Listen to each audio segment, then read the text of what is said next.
La verdad se destapa y estampida de ratas. El diablo viste corbata, pone en la mesa la plata. La revuelta se desata, mata el ego, mata el miedo. Emprende el vuelo, rasga el cielo. Llueve fuego, llueve hielo, es el fin. Siente cómo se derrite tu blin blin. Siente cómo se reúne nuestro mitin. Ey, puños en el alto, surcan el asfalto. La tierra se revuelve, busca un nuevo pacto. Exacto, ajá. Es el último acto, hay un grito salvaje, se derrumba el lenguaje, se agitan las banderas de mar a cordillera, música de las esferas que desploma la quimera. Carnaval, calavera, carnaval, calavera, carnaval, calavera, carnaval, calavera, carnaval, calavera, carnaval, carnaval.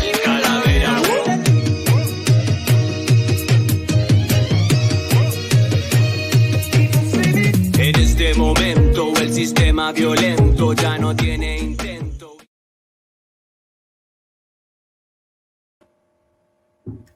Hola, ¿cómo están? Bienvenidas, bienvenidos. Muchas gracias por estarnos acompañando un día más en este programa que se llama Saltar el Torniquete. Estamos en la 7ª entrega de la 2ª temporada. Aprovecho como siempre de pedirles, de rogarles que en la medida de sus posibilidades nos sigan en las redes sociales. Nos ha ido bastante bien este 2ª temporada, les agradecemos mucho por eso, agradecemos el reconocimiento a la pega, pero obviamente siempre hace falta más.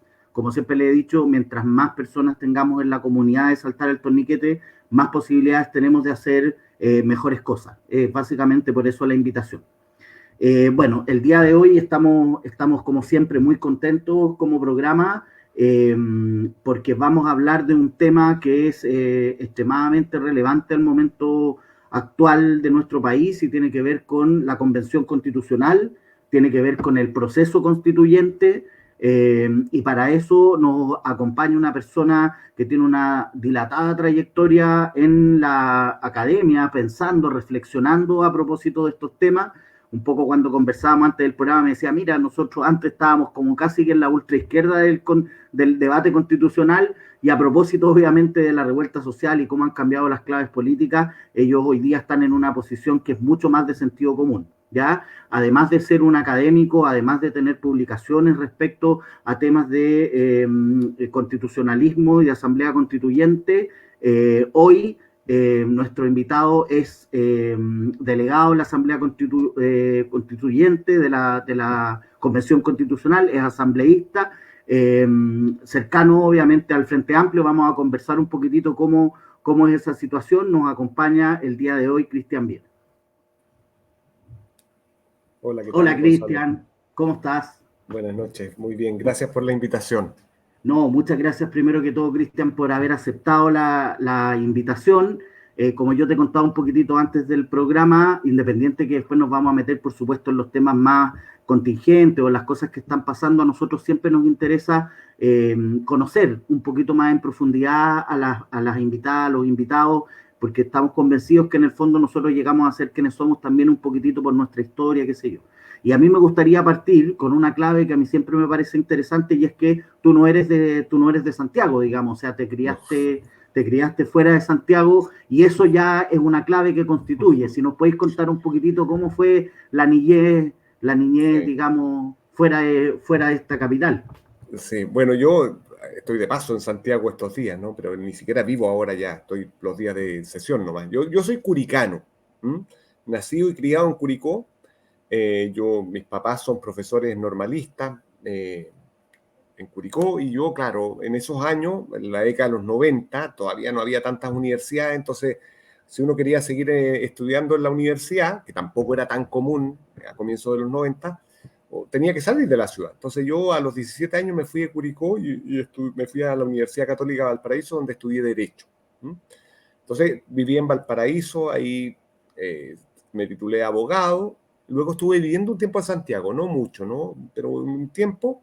De hecho, por mi primer trabajo, que era en una universidad en Viña, mi esposa trabajaba en Santiago, en la Alberto Hurtado, entonces yo viajaba todos los días a Viña, ¿no? Eso fueron como 4 años.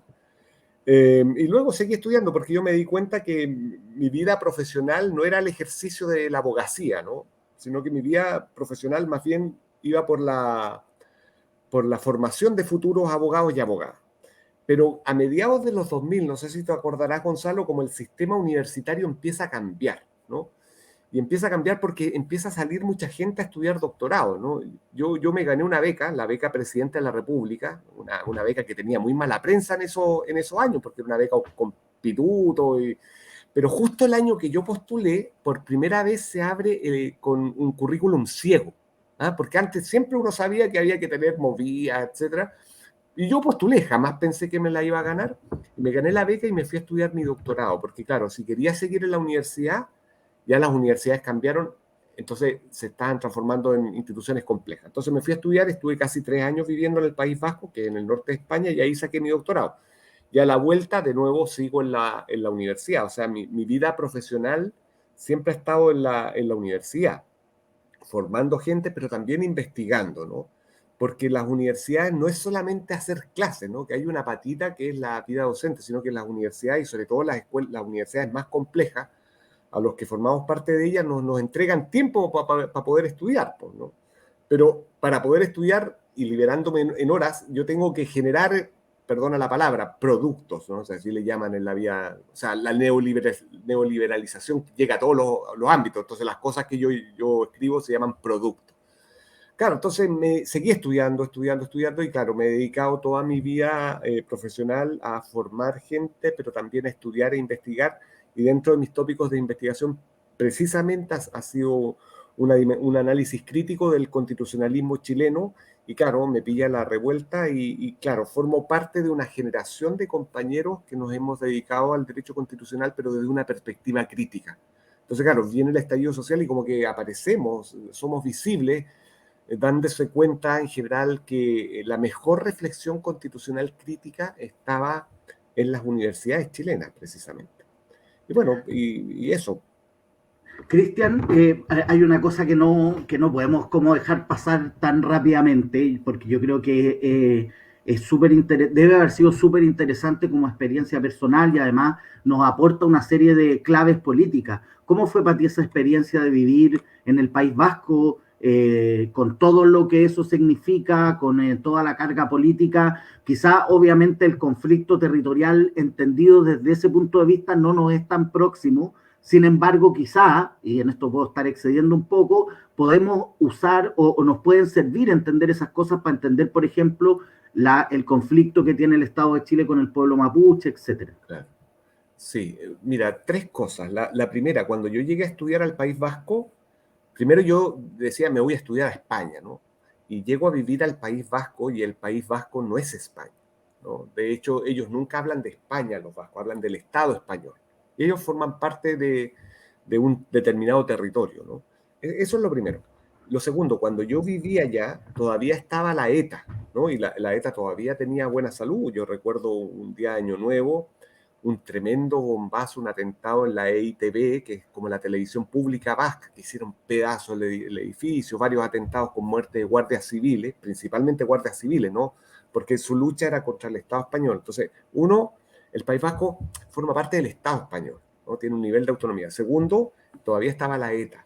Y eso llevaba a que, por ejemplo, conversar de política, a mí me recordaba la dictadura, tú no podías conversar con los vascos y las vascas como coloquialmente de política. Siempre estaba como esa cosa del miedo de hablar cuestiones que para nosotros nos resultan tan de sentido común, que es esta conversación poderla tenerla con bastante libertad y autonomía.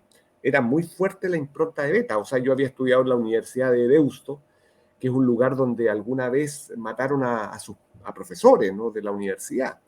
Entonces, claro, el tema de la ETA era muy fuerte. Pero lo tercero, el País Vasco, a diferencia de Cataluña, ¿no?, Euskadi, ¿no?, Euskal Herria, tiene un nivel de autonomía tal que en general no estaban a favor de salvo ETA, pero terminó perdiendo, ¿no? Los abertzales de izquierda, que no les es hostil formar parte del Reino de España. ¿Y eso por qué? tal vez productos de la ETA, no sé, ahí podríamos formular alguna hipótesis, pero porque tienen tal nivel de autonomía en competencias, pero sobre todo lo que llaman la autonomía fiscal, es decir, generación de recursos propios, que en general hacen lo que quieren. Entonces, claro, cuando nosotros pensamos en el caso chileno, esto de la plurinacionalidad, ¿qué es lo que ocurre con el Reino de España? O sea, el Reino de España es un Estado plurinacional. Esto no va solamente con el diseño de las competencias o del cambio de las leyes, sino que también se juega sobre todo en la autonomía en el manejo de los recursos presupuestarios. Entonces, si nosotros avanzamos hacia modelos de plurinacionalidad, la plurinacionalidad solo se va a dar en la medida que exista autonomía en el manejo de los recursos. Y eso yo lo viví en el País Vasco, ¿no? En el País Vasco, lo que llaman la autonomía fiscal, tienen tributos propios que no tributan al Reino de España, y por eso los vascos tienen un PIB mucho más alto, a pesar de que es un país chiquitito. Entonces, un ejemplo bien interesante. Hay algunos mapuches que en general siempre miran mucho el ejemplo de las autonomías españolas, principalmente el País Vasco, como un modelo territorial para el Estado chileno. Perfecto. Cristian, me gustó eso que me dijiste, fue súper provocador, que en el fondo tú digamos, el campo de abogadas y abogados, de constitucionalistas con el que tú te movías, en algún momento parecía ser que estaban como, por decirlo de una manera, como en la ultra, pero claro, con el estallido social eso se actualiza de tal modo que ustedes quedan en el sentido común.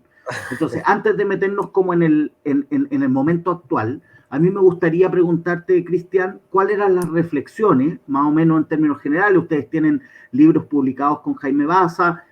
¿Cuáles eran las reflexiones en las que ustedes estaban? Yo sé que es difícil hacer este ejercicio como hoy, donde la cosa es tan distinta. ¿Cómo estaban pensando antes del estallido? Pero ¿cuáles eran las reflexiones en las que ustedes estaban antes de que fuera el estallido social? Sí.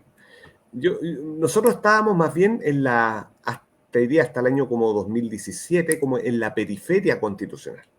O sea, en el mundo del derecho público, que es donde yo me muevo, hay unas famosas jornadas, que son las Jornadas Nacionales de Derecho Público, y alguna vez nosotros presentábamos ponencia, y lo que hacíamos sobre todo era mezclar podríamos decir, la dogmática constitucional, es decir, el análisis de las normas, pero sobre todo en clave de filosofía política. Y para los profesores más conservadores y profesoras más conservadoras, eso era hacer política. O sea, había una distancia, podríamos decir, como epistémica con las antiguas generaciones. Pero lo segundo, o sea, nosotros trabajamos con categorías políticas para entender el constitucionalismo.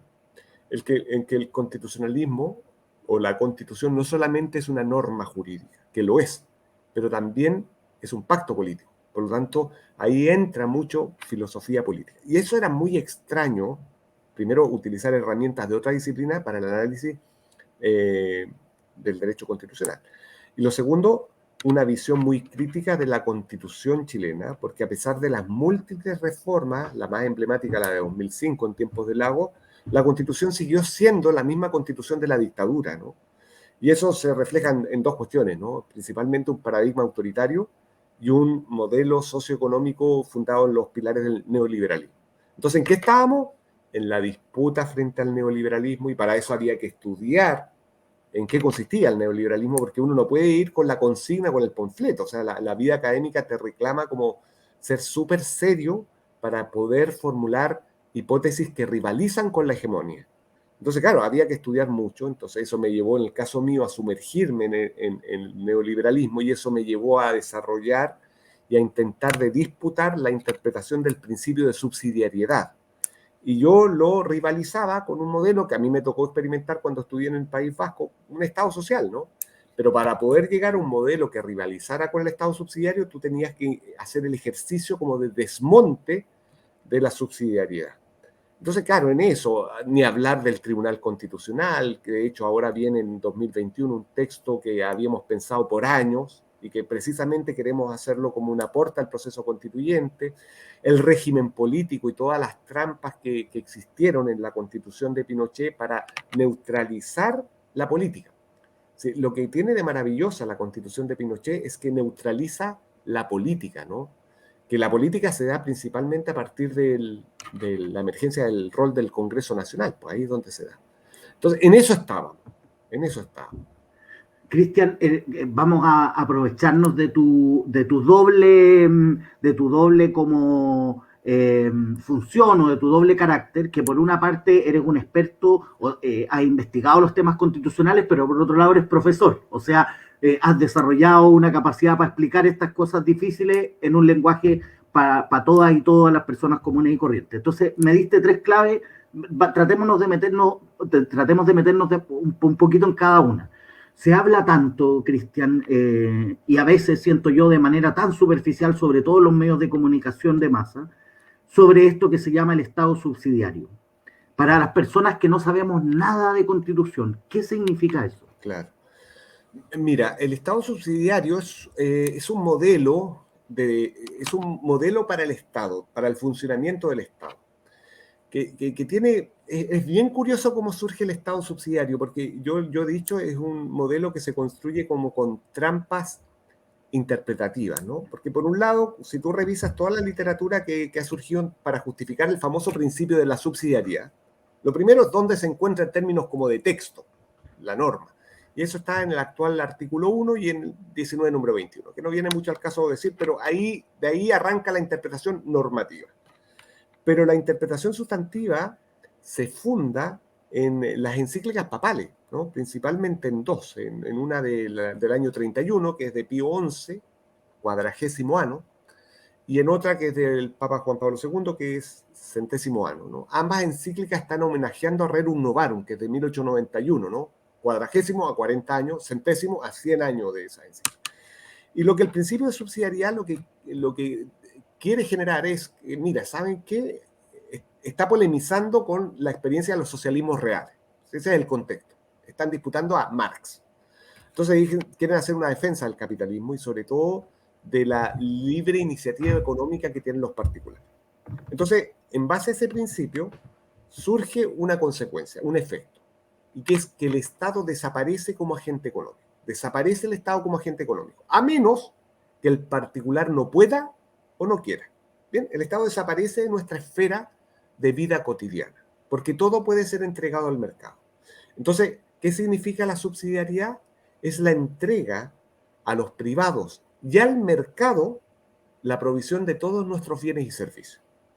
O sea, yo en principio no tendría inconveniente en que existe economía de mercado, dos, que también puedan proveer servicios los privados. Yo no tengo ningún inconveniente con eso. Pero lo que se construye con el Estado subsidiario es de tal radicalidad en Chile, o sea, nosotros somos un ejemplo emblemático en el mundo de la radicalidad de nuestro modelo de desarrollo. Tan radical que incluso la subsidiariedad entra en la esfera de los derechos sociales. Y por eso, la educación es como es acá, la salud es como es, el sistema de pensiones es como es, el agua es como es, porque todo se entregó al mercado. Todo. Entonces se mercantilizó la convivencia. Y aquí es bien interesante porque uno podría pensar, pero ¿cómo se junta esto que viene del catolicismo y la cuestión social con esta radical abstención del Estado, la justicia social de los cristianos? Y aquí vienen los neoliberales, ¿no? Yo tengo un texto por ahí, pero igual es medio difícil, pero que se llama El sincretismo ideológico de la Constitución chilena, porque yo tomo prestada de la teología esa palabra, el sincretismo, porque lo que se hace es mezclar el pensamiento clásico del cristianismo con las premisas neoliberales para generar los efectos de que toda nuestra esfera de convivencia se termina mercantilizando. Y lo único que rige es un orden espontáneo de mercado y con la competencia como el criterio de distribución de bienes y servicios. Entonces, en síntesis, la subsidiariedad es el Estado desaparece como agente económico y queda entregado todo a la entrega de los privados. Perfecto. Ahora, frente a eso, ustedes estaban trabajando una categoría que yo cuando entrevisté a Fernando Atria acá, que han venido trabajando en torno a la idea de derechos, es decir, una profundización de la idea de derechos, ¿verdad? Está en el capítulo de Atria, si alguien quiere ver eso, en torno un poco, por lo menos Atria lo trabaja con la lógica de Marshall, pero lo que tú pusiste como categoría es frente a un Estado subsidiario, un Estado garante de derechos o un Estado de... Ya, ¿qué significaría eso? en términos concretos, si nosotros pudiéramos hacer esta lucha política y pasar de un Estado subsidiario a un Estado de derecho, ¿en qué cambiaría la situación? Sí, yo he defendido, y de hecho parte de mi tesis doctoral radica precisamente en esto, más bien en un Estado social y democrático de derecho, en que lo importante está en la segunda palabra, ¿no? El Estado social. También es conocido como los estados de bienestar. ¿Bien? Los estados de bienestar son estados que conviven pacíficamente con una economía de mercado, ¿no? No hay inconveniente frente a la economía de mercado, no hay inconveniente con que pueda existir competencia, pero el punto está en que en los estados sociales, en los estados de bienestar, lo que ocurre es que el mercado y el lucro desaparece en algunas esferas de nuestra convivencia. A saber, qué es lo que tienen que haber conversado ustedes con Fernando Atria, a saber, la esfera de los derechos sociales. En los derechos sociales no hay mercado. ¿Bien? ¿Qué es lo que ocurre? ¿Qué es lo que no ocurre en Chile, ¿no? Y que nosotros terminamos normalizando en nuestra convivencia, ¿no? En los derechos sociales no hay mercado, no hay competencia y no hay lucro. Y eso es propio de los estados de bienestar. O sea, es cuestión de ir a darse una vuelta en aquellos lugares donde existe. O sea, si tú vas, el sistema educativo, o sea, primario, secundario o terciario, no se paga. Si tú tienes una enfermedad, no se paga. El sistema de pensiones no está regido por los criterios de la mercantilización de la convivencia. Entonces, el Estado social de derecho lo que garantiza principalmente es la existencia de derechos sociales. Y los derechos sociales son universales. O sea, los tenemos por el hecho de ser personas independientes de nuestro patrimonio. El punto está en que un chileno inmediatamente, no, pero si tú tienes plata, págatelo. Focalización se llama eso, ¿no? Solo aquellos que no cuentan con recursos. No, pues, los derechos sociales son para todos y todas, tienen la misma fundamentación. El punto está en que quien tiene más, su contribución será por la vía impositiva, pagará más impuestos. Pero los derechos son para todos y todas. No sé si te pasa a ti, Gonzalo, perdón. Pero, por ejemplo, si yo me enfermo, como soy profesional, aunque estuviera en FONASA, tendría que pagar si tengo una enfermedad. ¿Por qué? Porque no se entiende la salud como un derecho social. Si tú tienes que pagar. No es universal. ¿Bien? Los vouchers que se llaman, la focalización. Bueno, si fuera universal, aunque yo sea un profesional y cuente con recursos, eso sería un derecho y yo no pagaría. El punto está en que yo como profesional, que tengo mayor ingreso, pagaré más impuestos. Esa es la cuestión, ¿no? Porque los impuestos son un mecanismo de redistribución de la riqueza. Perfecto. Otro elemento que tú metiste en este análisis que ustedes estaban haciendo, en las reflexiones que estaban haciendo, tiene que ver con el sistema político. Es mítica esa elocución de Guzmán, ¿no? Que lo dice de manera que, de una política que hoy día no sería posible. O sea, Guzmán dice la verdad, digamos, y dice, vamos a generar un sistema político tal que cuando gobierne el enemigo, el adversario, no pueda hacer que las cosas sean muy distintas a como serían si estuviéramos gobernando nosotros. Exacto. No sé si la cita es textual, pero más o menos ese es el contenido, ¿no? Sí. Y eso está consagrado en un sistema político. Entonces, me gustaría, Cristian, si nos puedes explicar qué es lo que es un sistema político, como, cuáles son sus componentes, qué sé yo, porque uno podría pensar sistema político, las puras elecciones. Y en segundo lugar, ¿cuáles dirías tú que son esos elementos centrales que hacen que nosotros tengamos lo que en algún momento Atria llamó una constitución tramposa? Claro. O sea, el sistema político chileno es un sistema, es una república democrática y el modelo es un presidencialismo, ¿no? Régimen presidencial. Ahora, el presidencialismo no nos extraña, o sea, de Estados Unidos para abajo, todos somos presidenciales, o sea, nosotros no somos parlamentarios, a diferencia de lo que ocurre en Europa. Salvo Perú, que tiene un régimen híbrido, un semipresidencialismo, todos somos presidenciales. ¿Eso qué significa? Que la más importante figura del sistema político es el presidente de la República o la presidenta de la República. Y eso significa entregar ciertas competencias, pero en el caso chileno, el presidencialismo es reforzado, se le ha llamado, ¿no? Es mucho más robusto, autoritario, podríamos decir, ¿no? Entonces, el presidente tiene una serie de facultades que son súper gordas, y es el gran actor del sistema político. O sea, por decir un par de cosas, tiene iniciativa legislativa, o sea, el presidente puede presentar proyectos de ley. Uno podría decir que tanta cuestión, pero el punto está en que tiene iniciativa exclusiva, es decir, hay algunos proyectos de ley que solo el presidente puede presentar. Como por ejemplo, Cristian, en materia de gasto público. Si hay un proyecto que implique gasto público, solo el presidente puede presentar proyecto de ley. Imagínate, piensa en algún proyecto que no signifique gasto público. No sé, la ley de matrimonio civil, la causal de divorcio. Eso fue precisamente moción para... O sea, son súper pocos. Entonces, ¿qué es lo que hace? Sustrae poder al Congreso. Esa regla, ¿no? Sustrae poder al Congreso. También el presidente marca los tiempos de la discusión legislativa con una facultad que se llama urgencia, que hoy día está en crisis en todo caso, porque como estamos en crisis del sistema político, el Congreso no pesca al presidente. Ejemplo, el presidente ha puesto no sé cuántas veces urgencia para aprobar el TPP-11 y el Congreso no lo pesca. Ahora, si el presidente quisiera ser bravo, haría al valer su facultad. El presidente puede vetar los proyectos de ley una vez que han sido aprobados, ¿no? Bueno, y un sinfín de cosas más. Pero algunas de estas características de la Constitución tramposa, que antes, no sé si te acuerdas, Gonzalo, le llamaban los enclaves autoritarios. ¿Te acuerdas? Sí, por supuesto. Bueno, algunos de ellos han ido, ¿no? Por ejemplo, los senadores designados. Se fueron los senadores designados. Pero los más importantes nunca se tocaron. Y yo creo que son principalmente dos, que pasan colados porque son la regla. Uno, las leyes contramayoritarias, ¿no? ¿Qué son las leyes contramayoritarias? Son aquellas leyes que requieren un quórum de aprobación mayor al que se exige para las leyes en general. Ejemplo, las leyes orgánicas constitucionales. 4/7 se exigen. ¿Y por qué existen las leyes contramayoritarias? Por lo que tú señalabas de Guzmán, para hacer más difícil el cambio de aquellas cuestiones que son relevantes para el sistema político. Entonces, para que no cambien, estableces un quórum más exigente de aprobación. Eso no se ha tocado. No se ha tocado. Las famosas leyes, no sé si te acuerdas la consigna de los pingüinos que decían, no a la LOCE, no a la LOCE, y escribían con ese LOCE. No es LOCE de perdedores, sino que Ley Orgánica Constitucional de Enseñanza. Y el otro mecanismo que también goza de muy buena salud y que en la reforma de Lagos como que empeoró el panorama para el régimen político es el Tribunal Constitucional, que es el último bastión que va quedando de defensa de la actual Constitución.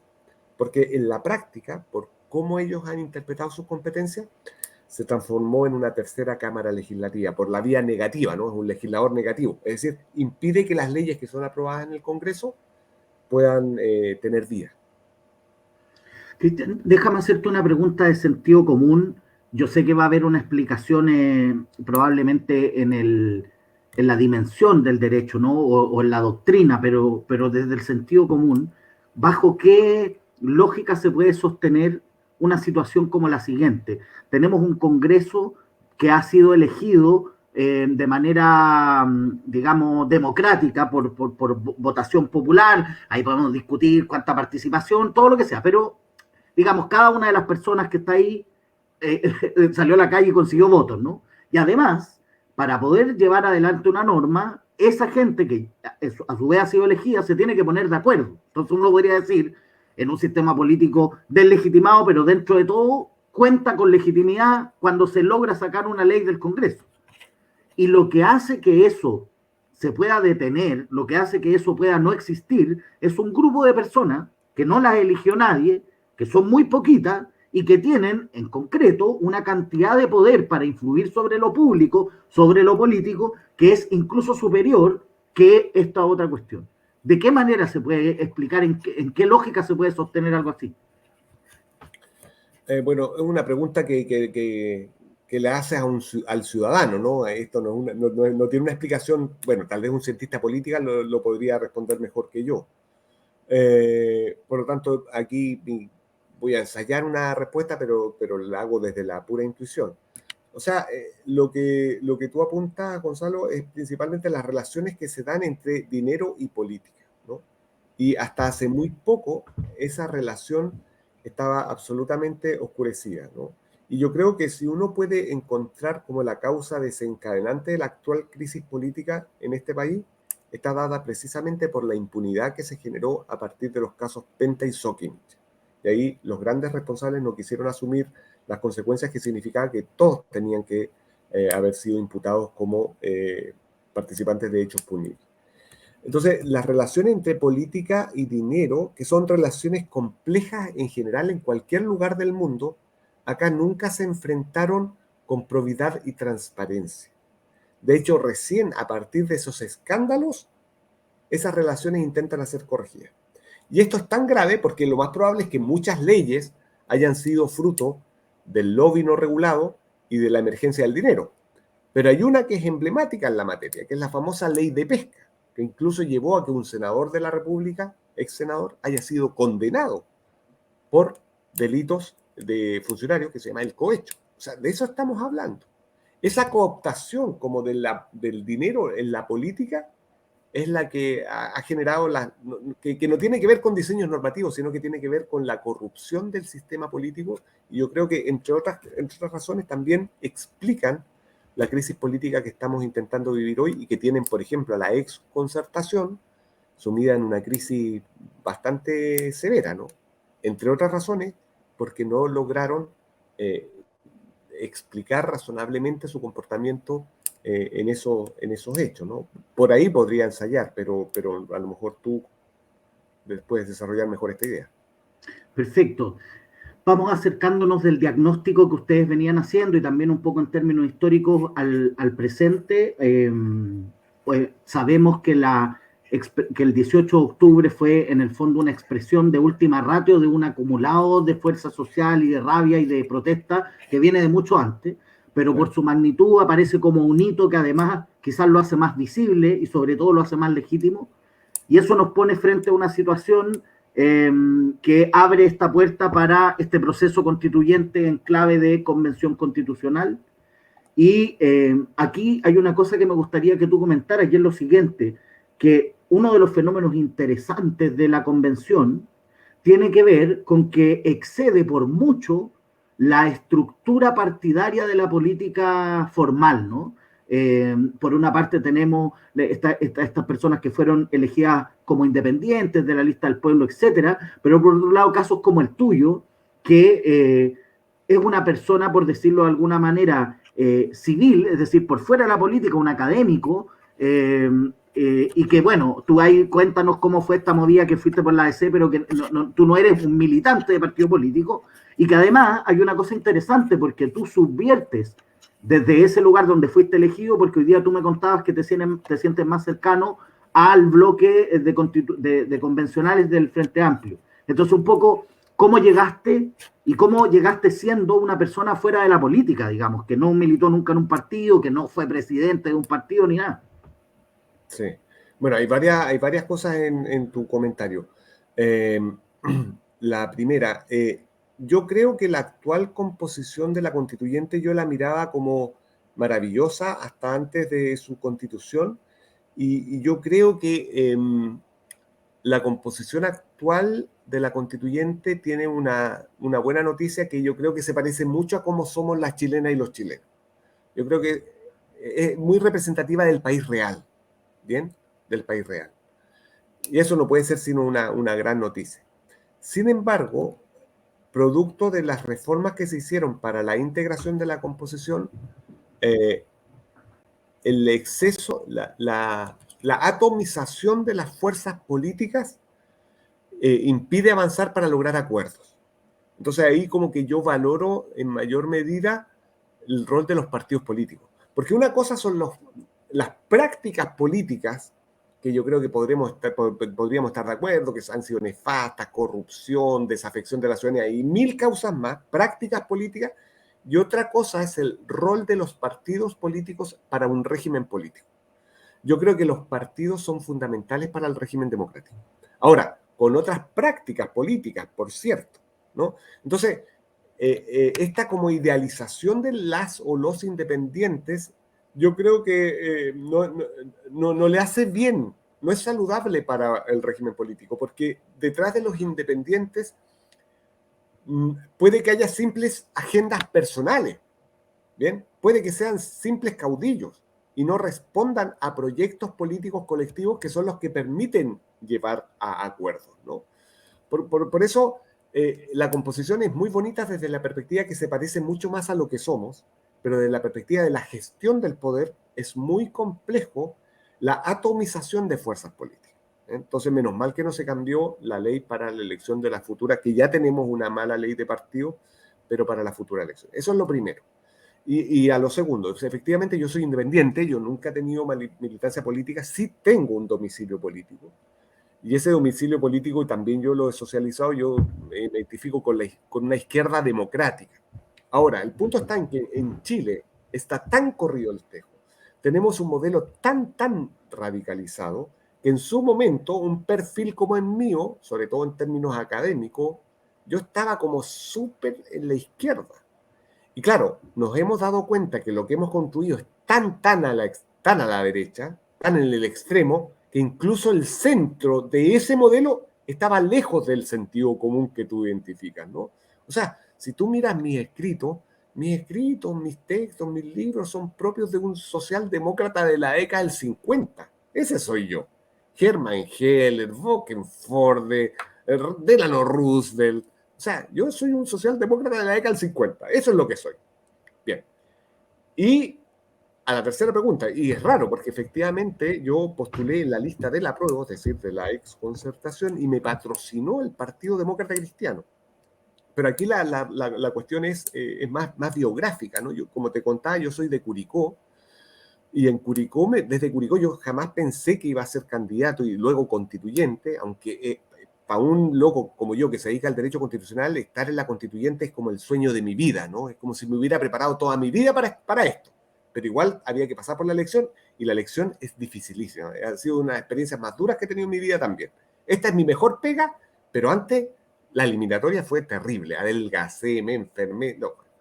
Y a mí me patrocinó el Partido Demócrata Cristiano porque por mi biografía, yo soy de Curicó, desde el territorio, principalmente el alcalde de Curicó, que se identificaba con las cosas que yo había escrito, me invitó, me animó y me pidieron. Pero el punto está en que el alcalde era DC. Pero yo le explico, yo no soy DC, esto es lo que piensa, y estaban de acuerdo, coincidían en mis diagnósticos y mis propuestas. Ah, ya, perfecto. Yo igual conversé con algunos amigos porque esto significaba también un costo no solamente para mí también, ¿no? Pero se aceptó eso, jamás me impusieron ni una sola línea. Si tú miras mi programa en el CERVEL, yo no subí el programa del partido, yo subí mi programa, que estaba identificado mucho más en base a todo lo que yo había desarrollado siempre, ¿no? Mi campaña se fundó en las cuestiones que yo he trabajado estos últimos 15 años, ¿bien? Y en base a eso fui electo. ¿Y por qué llego al Frente Amplio? Yo soy independiente con colegas del Frente Amplio, porque mis colegas con quien yo he trabajado esto, curiosamente algunos de ellos también fueron candidatos y salieron. Por ejemplo, Jaime Baza. Con Jaime trabajamos juntos en la Universidad de Valparaíso y venimos de una historia del año 2006. Tenemos 4 libros juntos, papers. Yo soy amigo de Fernando Atria también, con quien yo le he presentado libros a Fernando, hemos escrito algunas cosas. Y la otra colega, que es Amaya Alves de Concepción, somos coautora y coautor en algunos textos, compartimos generacionalmente nuestros encuentros. O sea, ese era mi espacio, porque mis colegas constitucionalistas estaban ahí. Entonces, claro, lo bueno de la Asamblea Constituyente es que no tiene estas lógicas del Parlamento. O sea, se funciona con un Parlamento, maravilloso el derecho parlamentario, pero para la Constituyente las lógicas son más bien acuerdos programáticos más que los acuerdos de bancada. ¿Y por qué? Yo creo que tiene que ver con el acotado cometido que tienen, que es hacer la Constitución y ya está. Perfecto. Con esto como terminaste esta locución, inevitablemente se me abrió una pregunta, tenía otra, pero esta te la tengo que hacer. Terminaste diciendo, es hacer la Constitución y ya está. Sin embargo, se ha abierto en Chile una discusión a propósito precisamente de lo que acabas de decir. ¿Por qué? Porque por una parte la Asamblea ha tenido pronunciamientos, por ejemplo, respecto a derechos humanos. La Asamblea ha tenido pronunciamientos, por ejemplo, respecto a la relación entre el Estado chileno y el pueblo mapuche, etcétera, ¿no? Y entonces se ha alzado, digamos, un discurso, se ha articulado un discurso en la derecha que tiene que ver precisamente con limitar de manera lo más radical posible las competencias de la Asamblea Constituyente. Y han repetido de manera permanente, esta gente está aquí para escribir un texto. Yo te quiero preguntar, Cristian, para ti, ¿dónde está el límite? ¿De qué se trata eso? Porque por una parte uno podría pensar que usted la única misión es sentarse ahí, pensar y escribir un texto y presentarlo al país, pero por otro lado, esta es mi opinión, entendemos que esto está puesto en un contexto político, está puesto en unas correlaciones de fuerza, están ocurriendo cosas y es imposible no hacerlo. Entonces, para ti, ¿cuáles serían un poco, si uno pudiera pensar, los bordes, los límites, o cómo sería esa dinámica, etcétera? Claro. Sí, o sea, tenemos que hacer la Constitución y ya está. Claro, no es hacer cualquier cosa, es hacer la Constitución. Y la Constitución es el texto más importante para nuestra convivencia. Entonces, tu pregunta antes tiene una respuesta en la base que es necesario decir, que es ¿qué es la Constitución? ¿Bien? Y la Constitución es una estructura jurídica, sí, es normal, pero es una estructura jurídica política para algo. ¿Para qué? Para convivir. Y para convivir de una determinada manera. Si nosotros miramos lo que han sido en nuestros últimos años, con sus luces y también con sus sombras, no hemos podido transitar hacia una forma de convivir diferente porque siempre estaba el tope de la Constitución. La Constitución impidió sistemáticamente, y te puedo dar te puedo dar 10 ejemplos de inmediato, impidió poder generar proyectos incluso mínimamente reformistas. El ejemplo emblemático es el gobierno de la presidenta Bachelet. O sea, los pocos acuerdos que lograron avanzar siempre se encontraban con el freno de la Constitución. Entonces, la Constitución lo que hizo fue impedir sistemáticamente poder transitar hacia otra manera de convivir. En palabras más simples, a otro modelo de desarrollo. Porque siempre estaba este paradigma, ¿no? Autoritario, neoliberal. Entonces, claro, la Constitución, ¿qué es lo que va a hacer? Puede permitir la transformación de este país. Por eso yo me formo parte, o sea, bebo de las categorías del constitucionalismo transformador. O sea, no va a ser la Constitución la que va a transformar nuestra vida. La Constitución la que va a permitir es que la política pueda transformar. Pero hoy día en la política no se puede transformar porque está el freno de la Constitución. Entonces, cuando podemos hacer una declaración sobre ¿es necesario refundar a Carabineros? Por cierto que lo podemos hacer. ¿Y por qué? Porque lo más probable, como lo hizo la Constitución de la dictadura, que estableció un capítulo especial para las Fuerzas Armadas y de Orden, que generó los mecanismos que neutralizaron y generaron los topes para las leyes, eso es lo que hizo la dictadura. Por primera vez un capítulo de Fuerzas Armadas y de Orden que generó todos los frenos para las modificaciones legales para que tengamos Fuerzas Armadas y de Orden democráticas. Entonces podemos decir que desde la Constitución surgirá una nueva propuesta de refundación para la policía. Sí, no vamos a entrar al detalle, por cierto, pero de ahí van a inaugurarse los principios y algunas pocas reglas que van a permitir el cambio y la democratización de las Fuerzas Armadas y de Orden. ¿Bien? O sea, ahí no hay freno que valga. O mira, Gonzalo, nosotros nos podemos cargar la presidencia de la República. Ese es el poder que tiene la constituyente. Desaparece la presidencia de la República. ¿Por qué? Porque ¿qué tal si el nuevo modelo político es un régimen parlamentario? Si es un modelo parlamentario que es otro régimen político, no existe el presidente de la República. Y la pregunta es, ¿lo podemos hacer? Por cierto, habrá que discutirlo, a lo mejor sí, a lo mejor no. Pero un régimen parlamentario no tiene nada que ver con toda nuestra tradición presidencial. ¿Bien? Y eso por todas las grandes categorías de nuestra convivencia. Ahora, no podemos entrar al detalle. ¿Por qué? Porque eso será tarea de la política. La política futura será la encargada de entrar en los mecanismos más operativos, más domésticos y sobre todo más flexibles, porque si imagínate la Constitución regulara con rigidez cada una de nuestras instituciones, duraría 5 años, porque el mundo va a ir cambiando y la Constitución no se cambia cada rato. Entonces, siempre van a ser como los grandes titulares, pero que pueden permitir la transformación de este país.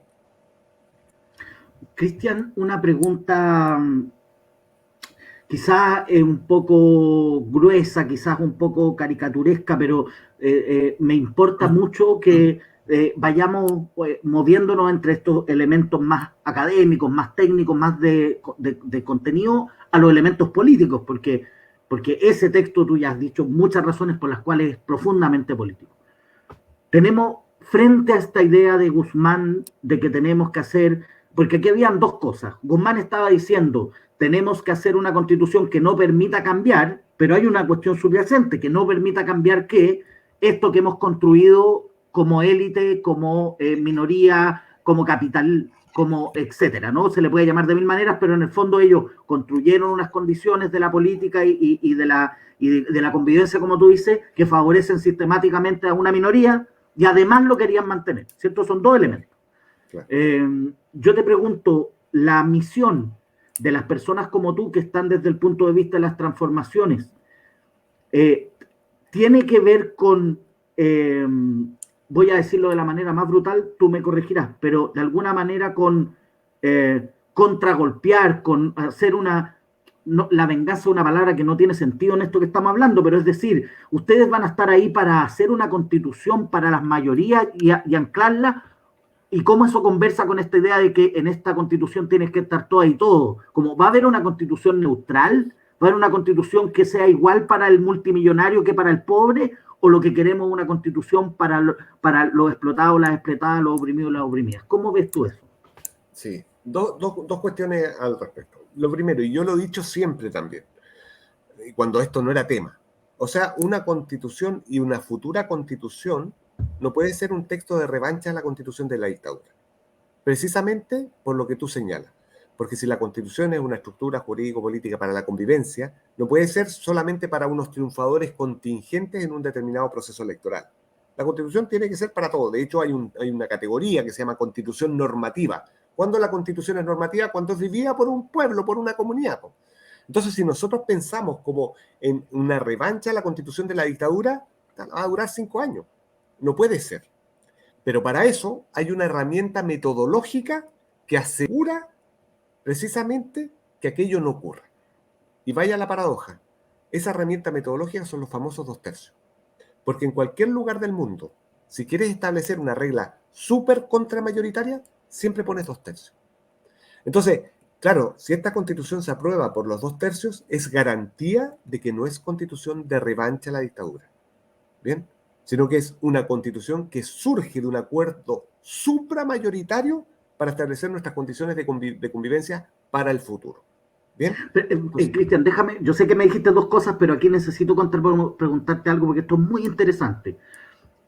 En este país, esto también es una paradoja, pero en este país, 2/3 que constituyen una tremenda mayoría dejan fuera a algo que es mucho menos que un tercio, es decir, los súper ricos no son ni siquiera son un 5%, si es que un 1%. Entonces, claro, un 1%. Entonces uno podría decir, y esta es la pregunta que te hago, nosotros perfectamente podríamos hacer una constitución para todas y todos esos 2/3 y más, para el 90% de los chilenos, que tienen intereses parcialmente contradictorios, que no somos todos iguales, pero dejando fuera, en principio, a esta élite que corresponde al 1%. Porque el 2/3, que es una figura muy interesante, como tú dices, supramayoritaria, podría estar establecida dejando fuera los intereses de estos que son un 1%. ¿Cómo ves eso? Sí. Bueno, y ahí se relaciona justo con el segundo punto. Súper. Una vez me preguntaron en una radio que fui, oye, en la nueva constitución, si se da esto que yo señalaba, el Estado social y democrático de derecho, ¿caben nuevamente las propuestas neoliberales? Y me tocaba discutir con una colega que es una clásica concertacionista y dice, bueno, hay que ver luego la alternancia en el poder.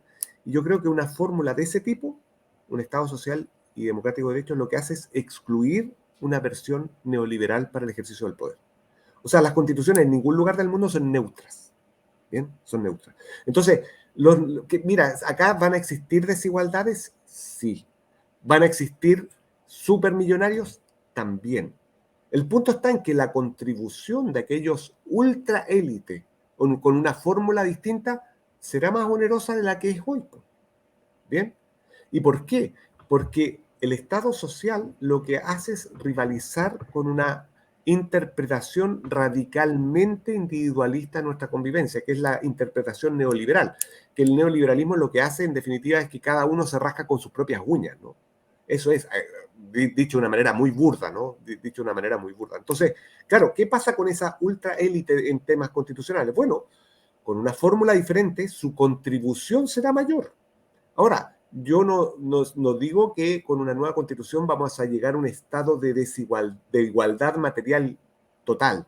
No, eso no se da en el mundo, no sé, salvo en Corea del Norte tal vez, pero el punto está en que las desigualdades que van a existir sean desigualdades que podamos tolerar, ¿no? Y eso tiene ciertos indicadores que permiten su medición, ¿no? Que es el famoso indicador Gini. Y el indicador Gini en aquellos países que tienen mejor desarrollo humano que el nuestro es súper ilustrativo cómo se mueve esa curva antes de impuestos y después de impuestos. Entonces, a tu pregunta, ¿qué pasa con esa ultraélite? Con una nueva fórmula política, por supuesto que su contribución a los gastos del Estado será mayor. Porque, ojo, ellos no están en la situación que están solamente por su mérito, su trabajo y su esfuerzo. Eso es una falacia. Ellos están en la situación que están porque también las condiciones institucionales de un determinado Estado y el tipo de gente que habita en este país ha permitido esa riqueza. Y eso, que son las condiciones estructurales. Y eso a nosotros se nos olvida. Claro. Perdón, dale nomás. No. Y eso es propio de la comprensión neoliberal, ¿no? Perfecto, Cristian. Déjame hacerte profundizar un poco en este tema porque una cuestión es todo el tema económico que yo entiendo más o menos desde qué paradigma a ti te interesa que convivamos, ¿no? Un paradigma donde los que tienen más contribuyen más y donde esa contribución permite que los que están en condiciones más desfavorables tengan posibilidades de, etcétera. Pero déjame hacerte una pregunta en el ámbito propiamente de los derechos. Porque evidentemente uno podría decir, mire, desde que se fundó, digamos, o desde que empezó a existir el derecho liberal, todos somos iguales ante la ley. Eso es lo que los liberales dicen que pasa en Chile y en el mundo, ¿no? Pero uno podría pensar que esta superélite no solo tiene condiciones especiales, condiciones privilegiadas para apropiar la riqueza, sino también tiene derechos especiales. Voy a decir cosas concretas. Esta superélite tiene derecho a que su posición cultural y su visión de vida se amplifique a través de sus medios de comunicación, por ejemplo. Tienen derecho a asistir a un tribunal de manera privilegiada. Eso ocurre de manera sistemática. De hecho, no hay ninguna ley que diga, mire, usted como juega a los ricos, trátemelos mejor. Pero, por ejemplo, tener abogados, hay condiciones que hacen que asistan al derecho de manera desigual. Tienen condiciones en el mercado que son distintas. A una persona, sabemos, que tiene un negocito, un kiosquito, le cobran hasta el último peso de impuestos y a las grandes empresas les perdonan fortuna, etcétera, etcétera.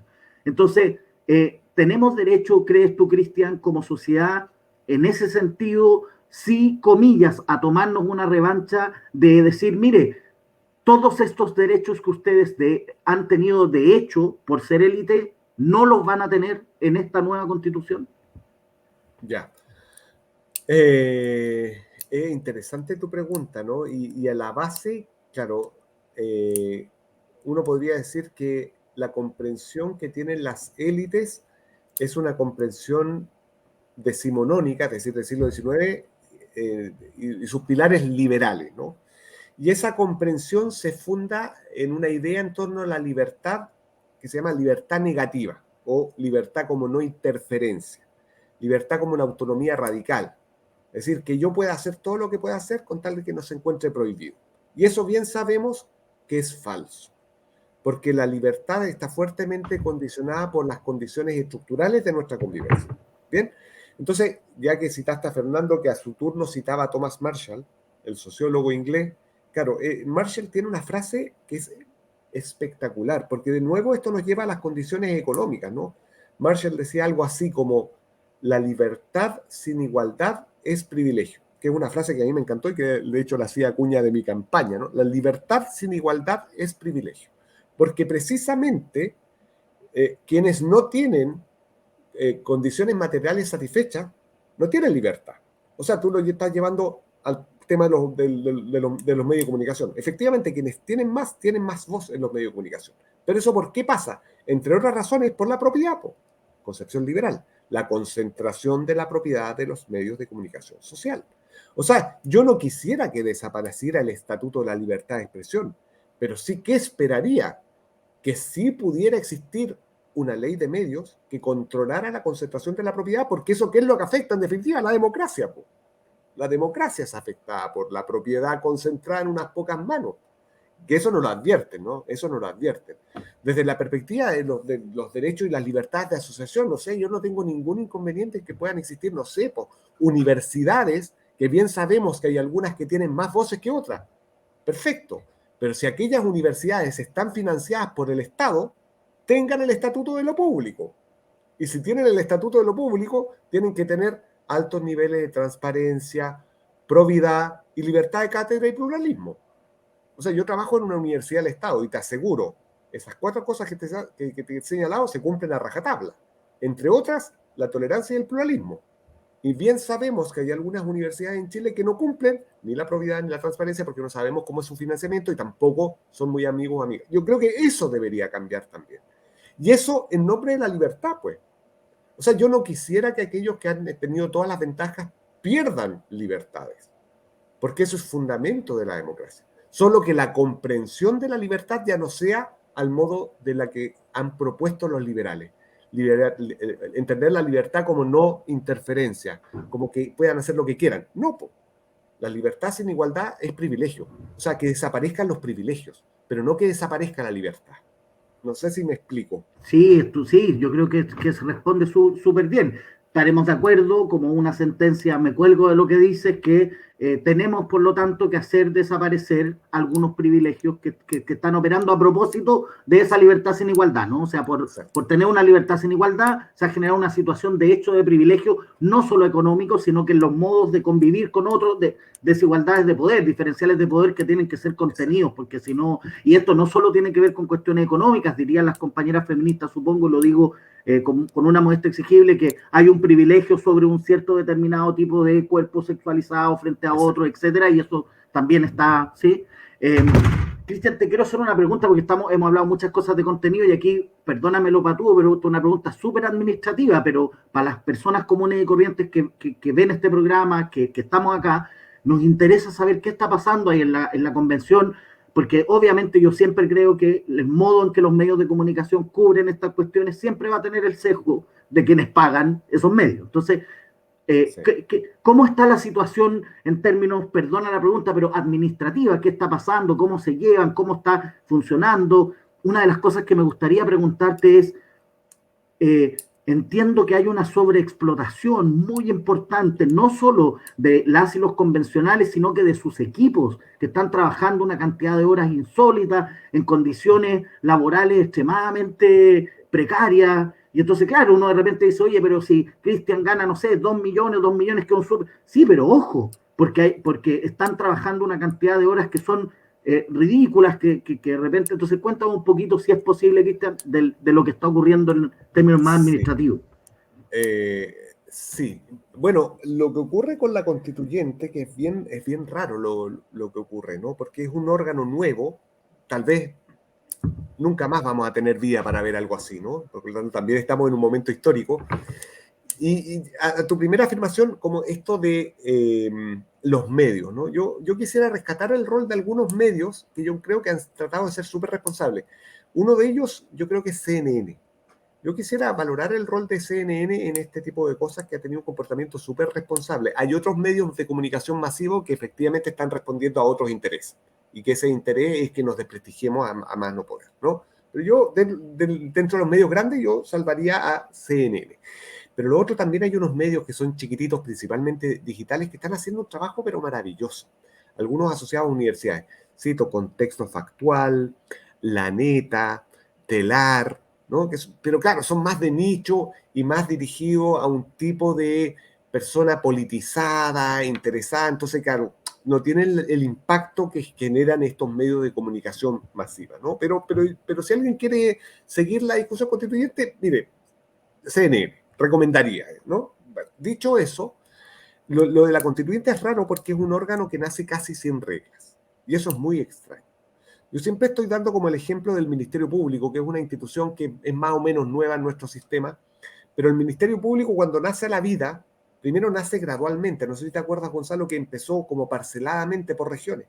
Pero Sí. además, antes de nacer tenía una ley, una ley que estableció quiénes eran las autoridades, cuáles eran las competencias, cómo iba a funcionar. Todo eso estaba claro y aún así lo hicieron de a poco. Imagínate este órgano que nace el día 4 de julio sin casi ni una regla. pero ni una regla, debería poner un calificativo, ni una regla, nada, nada. Teníamos un par de reglas que deberíamos respetar estas cosas, y estas, pero nada más.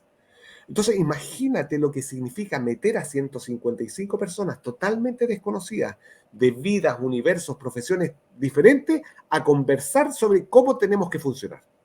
Entonces, las primeras semanas, yo no sé cómo finalmente logramos llegar a acuerdos mínimos para empezar a conversar. Entonces, lo primero que existía era solo el pleno. Y el pleno era como performativo, es decir, performance, gritar.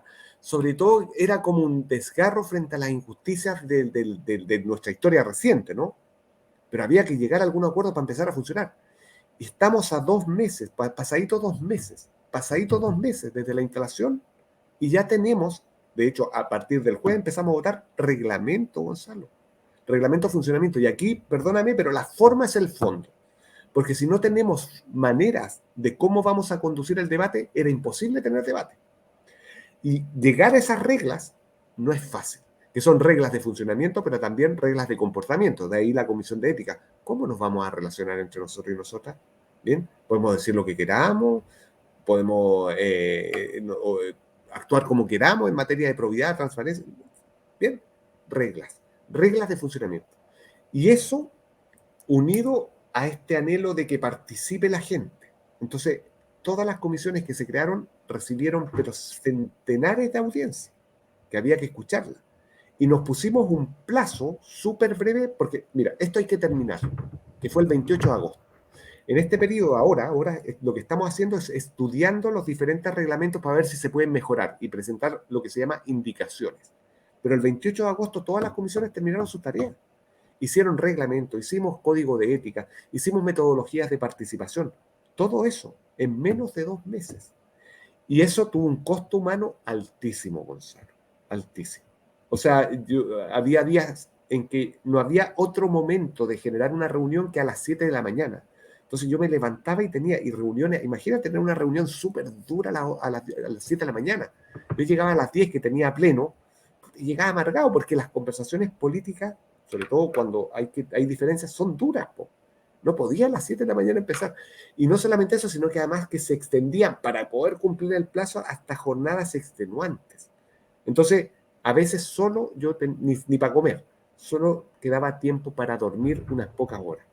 Entonces, el esfuerzo, y sobre todo, yo soy profesor universitario, po, y la academia tiene ritmos, ¿no? Y mi vida era súper estable. Yo llegaba a las 8:30 a la universidad y me iba a las 6 de la tarde y compartía con mi familia.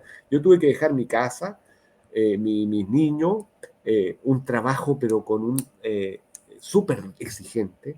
Y el nivel de exposición a la cual estamos sometidos también es muy difícil, ¿no? Porque tampoco estábamos acostumbrados. A mí, al menos a mí me gusta, yo soy súper bajo perfil, pues, entonces no me gusta tener visibilidad. Entonces, empezar a aparecer también en medios de comunicación es súper estresante para una persona corriente como yo, pues. Entonces, es un trabajo súper intenso. Sin embargo, es el mejor trabajo que he tenido en mi vida, porque es un trabajo también que permite como soñar el país que queremos, que no va a ser inmediato, va a tardar y va a tardar sus buenos años, pero es posible. Tenemos como un horizonte de posibilidad de generar las condiciones para superar el pinochetismo. Entonces, ¿cómo no va a ser bonito ese trabajo? Entonces, bueno, es así nomás. Ahí estamos, digamos. Cristian, tengo la impresión como una persona común y corriente que observa esto, que hay un intento, hay un dispositivo que se está articulando por parte de una parte de la derecha para ser lo más justo posible. Yo no sé hasta cuál es el límite, hasta dónde quieren llegar, pero pareciera ser que están buscando quitarle legitimidad a la Convención Constitucional. Y no puedo dejar de preguntarte, para ser bien honesto, a mí esta cuestión no me interesa mucho a mí, pero yo supongo que a la gente que ve esto y lo vea en el futuro le debe interesar cosas como la que pasó con Bade. Supongo que genera algo al interior de la Asamblea, y como estamos como cagüineando un poco de lo que está pasando ahí, o viendo la parte más administrativa o más humana también al mismo tiempo, ¿cómo les ha impactado eso? ¿Y qué sensación tienes tú, Cristian, de esto? O dime, tú estás loco, eso no está pasando, yo no lo siento así, o tú a veces sientes que hay gente que le pone palitos a esto, que está tirando dardos y Sí. misiles. Sí, a lo primero sobre como un eventual boicot. No, ahí no me atrevería a calificar intenciones, pero nosotros sí podríamos correr el riesgo de los británicos con el Brexit o el plebiscito de salida, del plebiscito de la paz de los colombianos, que eran proyectos que eran imposibles de ser perdidos y se perdieron.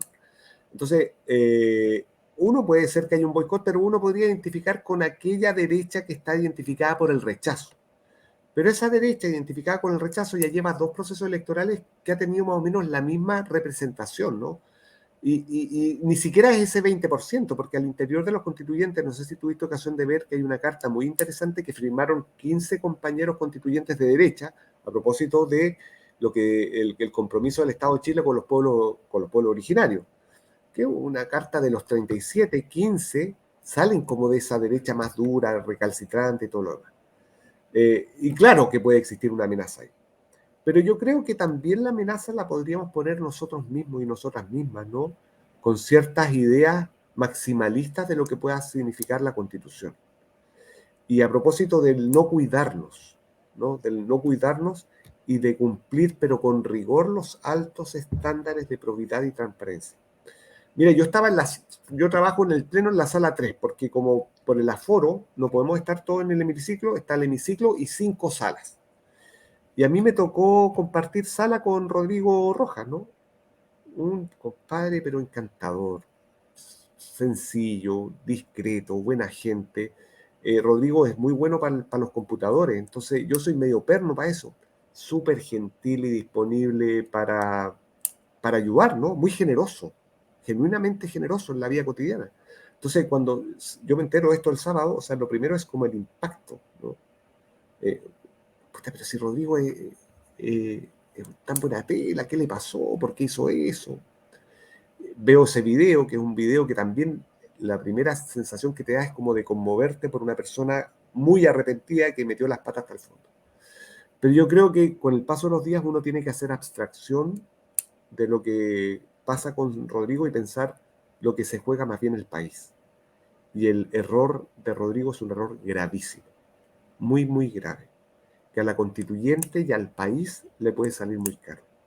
Por lo tanto, yo más bien celebro las medidas que ha tomado con relativa rapidez, no tanto como uno quisiera, la mesa directiva y también las declaraciones de ciertos cuerpos políticos. O sea, lo que ¿Cuáles hizo son esas, Rodrigo, Cristian? la declaración de la mesa de la directiva, y que además se puso todos los antecedentes al Ministerio Público para investigar la eventualidad de delitos que se puedan cometer. También la declaración que sacó el colectivo de independientes no neutrales, o también la misma declaración del Frente Amplio. O sea, aquí no hay que perderse. Lo que hizo Rodrigo no da para empate. No da para empate. Es un hecho gravísimo, porque lo que hizo fue jugar con la fe pública. ¿Bien? Y se generó, entonces, eso es muy complejo desde la perspectiva humana, yo creo, de Rodrigo, pero también es muy complejo para el país, para sus representados y también para la convención. Desde el punto de vista administrativo, Cristian, ¿qué puede pasar? Porque usted me dice que ya se están dando al menos, o hay algunas luces de cómo va a ser el reglamento. ¿Qué crees tú que puede pasar o que debería pasar ahí? Bien, es súper interesante tu pregunta, Gonzalo, porque esa hipótesis no tiene solución. La hipótesis que estamos conversando no tiene solución normativa. O sea, Rodrigo no puede renunciar. No está contemplada la posibilidad de una renuncia. ¿Y por qué no está contemplada la posibilidad de la renuncia? Porque lo que hacen los textos en cualquier lugar del mundo es cuidar a los representantes. O sea, a los representantes se los cuida. ¿Y por qué se los cuida con estatutos privilegiados? Porque la política tiene mucho de vendetta, tiene mucho de persecución, tiene mucho de acusaciones falsas. Entonces, si se presiona a una persona para una renuncia, no es esa persona la que es afectada, si son los que votaron por ella, porque uno lo que hace es llevar la voz de quienes te eligen. Por eso hay que cuidarlo. Entonces, por eso uno no puede renunciar. O sea, yo no puedo renunciar. No puedo renunciar. ¿Por qué? Porque nosotros y las autoridades electas en general se deben a sus representados. Por eso, pero este caso es grave. Yo creo que es muy grave. ¿Bien? Entonces, tendrían que existir hipótesis de salida frente a casos de esta gravedad que ahora no las tenemos. Entonces, por eso hoy día Renovación Nacional presentó un proyecto con una calificación al Tribunal Constitucional que a mí no me parece, ¿no? Deberían existir reformas a los textos actuales normativos que nos rigen, y además espero que el reglamento, que todavía estamos a tiempo de realizar las modificaciones, contemple la posibilidad de la renuncia. Pero ojo, siempre y cuando sea un acto unilateral, es decir, de una persona. Aquí no puede uno pedir la renuncia de Rodrigo, no, porque eso es destitución. Lo que yo sí esperaría, si me preguntas a mí, si existiera la posibilidad de la renuncia, cosa que por ahora no existe, pero si existiera esa posibilidad, contemplar nuestro reglamento, yo esperaría que Rodrigo renunciara.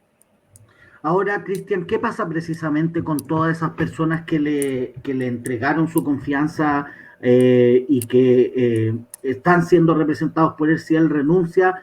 Todas esas personas quedarían sin representación, se buscaría una manera de suplir ese, porque además Claro.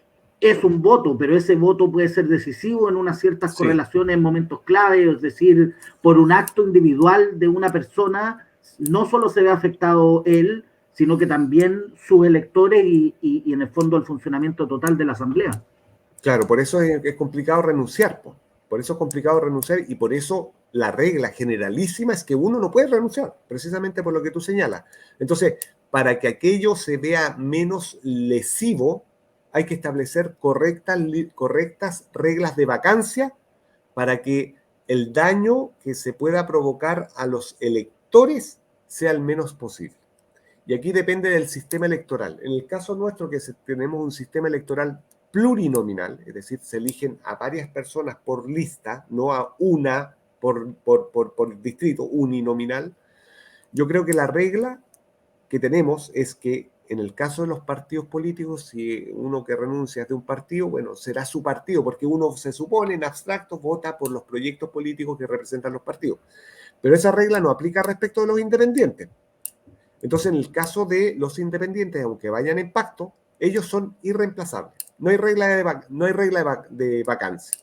Entonces, esperaría que en esos casos existiera una regla que señalara algo así como, en el caso de la vacancia de los candidatos independientes en lista, le reemplazará él o la candidata más votada de esa lista.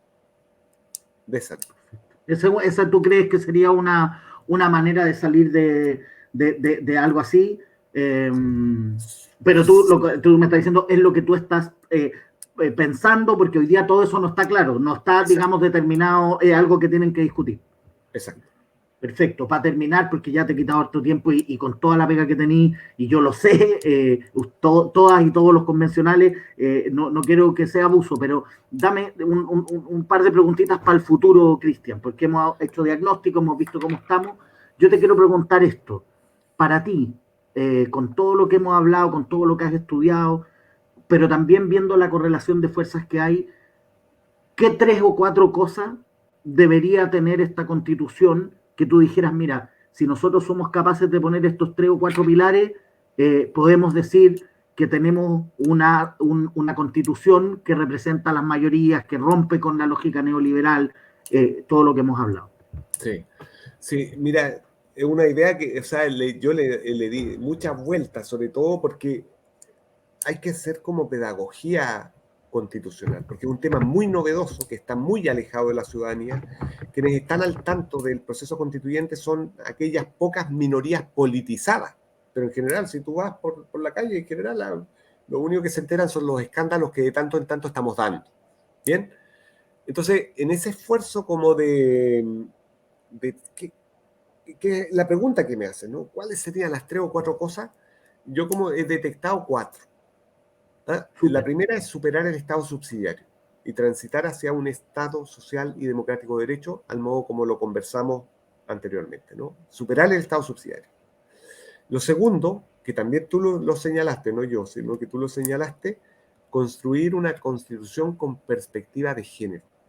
Eso ha estado súper presente en la constituyente, ¿no? Y para mí ha sido una novedad, y sobre todo porque reconozco mis condicionamientos culturales patriarcales, ¿no? Para mí esto también es una esfera de aprendizaje, ¿no? No va a cambiar el patriarcado porque cambie la constitución, pero sí puede ayudar al cambio cultural de nuestros comportamientos y de nuestras estructuras patriarcales. De nuevo, la Constitución como posibilitadora de un cambio, ¿no? Y si la Constitución se construye con una perspectiva de género, por cierto que puede empujar un cambio cultural importante. Lo tercero, como abriéndonos a los paradigmas del constitucionalismo latinoamericano, que tiene algunas cosas muy interesantes, no todas, pero algunas sí, yo esperaría una constitución como ecosocial, ¿no? Que considere un nuevo paradigma en cuanto a la relación con la naturaleza, ¿no? Y que incluso las últimas encíclicas del Papa Francisco la consideran, ¿no? Una matriz biocéntrica y que se identifica con una palabra del constitucionalismo andino que se llama sumac causai, ¿no? Que es el buen vivir, su tercero. Pero la cuarta, porque las tres primeras son principalmente declarativas y de derechos. Y es la tragedia en Latinoamérica. Hemos cambiado las constituciones, tenemos declaraciones y derechos maravillosos, pero no se ha intervenido este cuarto punto, que se llama la sala de máquinas. Esta idea la recojo de un colega argentino, amigo mío, que se llama Roberto Gargarella. La sala de máquinas es donde se organiza el poder y donde se distribuye el poder, la parte orgánica de la Constitución, los órganos del Estado. Esa sala de máquinas, para que podamos generar una propuesta transformadora, tiene que ser intervenida de manera muy profunda. Entonces, si me pides, eso. Estado social, perspectiva de género, sumac causai, el buen vivir y la intervención de la sala de máquinas. Estupendo. Para terminar, Cristian, nosotros siempre hacemos lo mismo en este programa porque todas las personas que invitamos, las invitamos porque son gente que nosotros admiramos, que están de nuestro lado, que nosotros... Y entonces nos interesa también que nos den algunas claves. Yo sé que hoy día tu cabeza está, como tú decís, puesta en la pega más linda que has tenido y más difícil que has tenido, pero tres cositas simples. Primero, recomendaciones. Esa es la movida muy trivial, muy sencilla. ¿Nos recomendaría un libro, Cristian?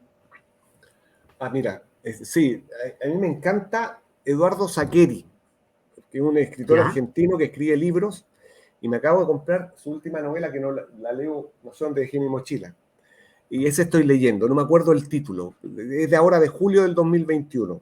Sacheri es un autor que que parte con unos cuentos, ¿no? Recordándolo a Tito y otros más, y tiene una pluma espectacular, y a aquellos que les gusta como la vida cotidiana, la vida de barrio, el fútbol, es una pluma muy, muy delicada. No me acuerdo el título del libro, lo tengo en la mochila, pero no sé dónde tengo la mochila, se los hubiera mostrado. No te preocupes, pero el autor se llama... Eduardo Sacheri se escribe.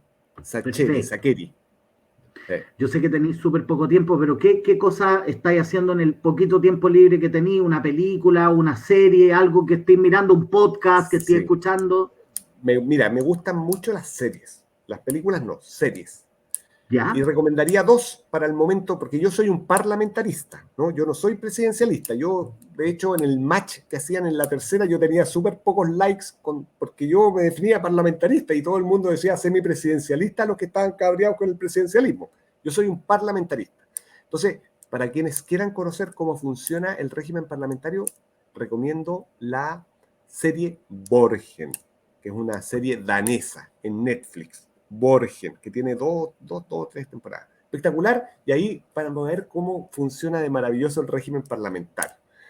Y ahora estoy viendo, pero los fines de semana nomás, porque en la semana no tengo tiempo para nada, una serie argentina que se llama El Reino. Es bien brutal, que tiene que ver cómo se produce la conexión entre la religión y la política. El Reino, una serie argentina. ¿En qué plataforma, Cristian? Netflix también. Netflix. Perfecto, estupendo. Sí. Y quizá alguna cosita para escuchar, una banda, un cantante, una cantante. ¿Qué música te gusta? Es que yo soy ochentero y noventero, entonces yo mi set list Póngale, por favor. ya lo tengo hecho, ¿no? Por cierto, en este orden: Los Prisioneros, Fito Páez y Los Auténticos Decadentes. En ese orden, ¿no? Esa es mi... Oye, y yo quiero mandar un saludo, porque todo este contacto yo lo hice por un viejo amigo que vi que Rosa Izquierda auspiciaba este lugar, que es Andrés Estefani. No sé si estará escuchando, y a quien le mando un abrazo enorme, que no nos vemos hace años. Siempre nos prometemos amor eterno cuando nos escribimos, pero bueno, ya tendré oportunidad de reencontrarme con él.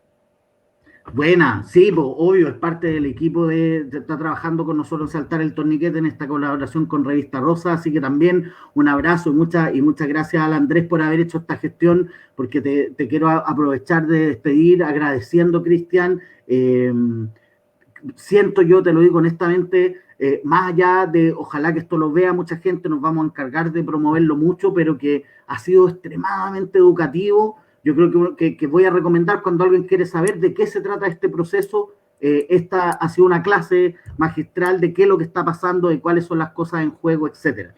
Así que ahí el Andrés está saludando, dice que sí está mirando en la raja. Así que, Cristian, muchas gracias porque además sé cuánto están trabajando, lo sé de primera fuente, entonces tomarte 1 hora y 20 minutos para contestar preguntas y para, en el fondo, hablarle a la gente común y corriente es extremadamente valioso. No, encantado, muchas gracias. Fue muy bonita, muy entretenida la conversación, así que no, el agradecido soy yo. Ya pues, Cristian, muchas gracias, un abrazo, descansa y estaremos en contacto. Buenas noches, muchas gracias por la invitación. Saludos a todos y todas. Gracias a ti. Y yo aprovecho de despedirlos. Muchas gracias por haber estado una vez más con Saltar el Torniquete. Estoy súper contento porque siento que en verdad Cristian fue extremadamente profundo, pero muy como profesor, muy claro. Así que feliz y les quiero hacer una invitación, una súper invitación. Nos hemos dado la tarea con las compañeras y compañeros de Saltar el Torniquete de hacer un gesto, de hacer un aporte, de hacer una contribución a la memoria histórica y a la reflexión sobre la memoria histórica en este país. Y este día sábado vamos a hacer un capítulo de larga duración donde ya tenemos una serie de compañeras y compañeros invitados. Voy a dar nombres hacia al azar, perdónenme si no los doy todos, pero los vamos a informar. Va a estar Gonzalo Winter, va a estar Carlos Pérez Soto, va a estar la Doris González, va a estar Arnaldo, va a estar la Claudia Cofré, va a estar Gustavo Pacheco, va a estar bueno, solo por darle algunos nombres, va a haber mucha gente y vamos a tratar de conversar respecto a cómo fue el gobierno de la Unidad Popular, qué fue lo que llevó al gobierno de la Unidad Popular al poder y también obviamente sobre el golpe militar y los derechos humanos, el rol de las mujeres en la lucha contra la dictadura, entre otros temas. Así que les vamos a informar en estos días los horarios más precisos, pero les pedimos por favor que nos acompañen porque va a ser una jornada que implica mucho trabajo, que implica mucho esfuerzo por parte del equipo y también por parte de las compañeras y compañeros que nos van a acompañar. Muchas gracias por haber estado el día de hoy, un abrazo gigante a todas y a todos, seguimos para adelante y nos vemos el sábado. Chau. De las esferas que desploma la quimera, carnaval, calavera.